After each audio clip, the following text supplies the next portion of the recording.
Okay, so in this segment here, we're going to talk to you today. How do I know which motor I have inside my recliner? Right? All I see is this thing in here.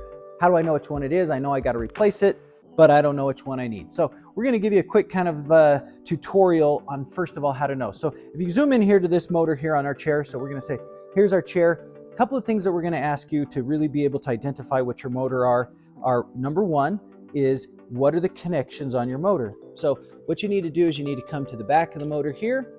And on the back of this motor actually just has two connections. It has a 2-pin connection and it has this 5-pin connection, right? The 5-pin connection, if you don't know, you can kind of trace all the wires, but the 5-pin connection on ours goes to our button control, which is pretty common. Most of the time on your button control, it will be a 5-pin connection. That's what that one is. And then this one is the 2-pin power supply. So you kind of got to follow the wires, make sure it's not tricky. Some of these have way more wires than others. Some of them have 4 wires, some of them have 3 wires, but you want to just really follow it and see where it goes. So that's number one, is how many wires does it have? The second one you can measure is how it connects. So this one, you can see these 2 bolts here. This one's connected by bolts here, and then it bolts in these 2 sides right here. And actually, we can show you some motors down to show you how that works. The other thing is, how long is it, right? So sometimes just measuring from bolt to bolt helps us understand and know what the connection is.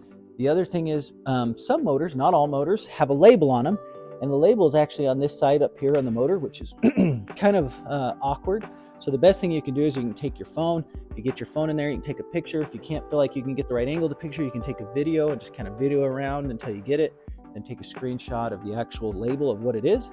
Or the other thing you can do is, if you know your motor's broken, you can just uninstall your motor, undo these bolts, pop those right out. We have another video that shows you how to replace a motor. So if you want to check on that when you can, to know how to get it out, but take it out. And then once you take your motor out, you're going to come down and look like this. So we're going to show you a couple of different motors, 4 motors here that we have to help you understand. So the motor that we actually have in this chair right here is actually this motor.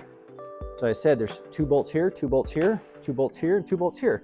It has 2 connections, the 5-pin, and then of course, like I said, it has a label on this side. So once you get your motor out, you can easily take a picture of it like this for us, send it to us, and that's how we can help you find your motor. So that's this one. A lot of lift chairs and other types of recliners are going to have what's called a clevis pin. So this little deal right here, this is actually called a clevis pin, right? So you'll have one that slides in this side, and you're going to have one that slides in this side, and that's how it connects. Clevis pin, this is just a rule pin of how this connects, and so real simple connection here. That's how that goes in. It's a clevis pin. So that's a different type of motor. Again, this one's going to have a label right here on the top that you can see.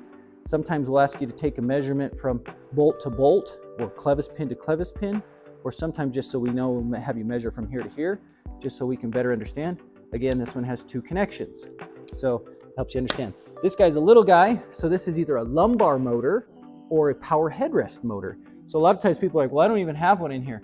Well, it's hard because this one's all the way up in the top back of our chair, so it's hard to see. You sometimes have to unvelcro the whole back part, or you have to unstaple the back part to get inside there and see, but that's what it is. Again, you'll see 2 clevis pins, and this one just has 1 5-pin connection because it gets its power routed through the base motor. And then you'll have one that has kind of 2 connections. This one has a clevis pin on the side, and then it bolts in here. This is actually the most common chair motor. This one just happens to be gold. They come in black, they come in silver. But this one, like I said, clevis pin on this side here. This one actually has bolt connections, but they're not actually used. So usually in most cases, you'll see this motor just hangs. There's nothing there, but again, 2-pin connection. So it is also important that when you're looking at your connections that you determine on the connections, look inside there. Some of these, this one's a 5-pin, some of them are 7-pin. Most common is 5, but you want to just see what all those connections are. But once we have it, then we know exactly which motor you need. We can get you the correct replacement, and we can help you find it. So a lot of times you'll have a motor that's just, if your motor's old, like I say, motors last a while. So if your motor's old and you're trying to find a replacement, sometimes it doesn't exist because they don't make that motor and they've moved to a different motor, a newer version of motors. They just keep getting better. Technology gets quieter, more efficient, less power. So if you're having a hard time finding your motor, send a picture of your motor. We'll help you find a current compatible motor. Might not look the exact same, but it will work the exact same, be super great. It'll replace yours. So don't give up. Don't throw your chair away if you can't find the right motor. Send it to us. Let us try and help you. That's what we do here at GreatFurnitureDeal.com.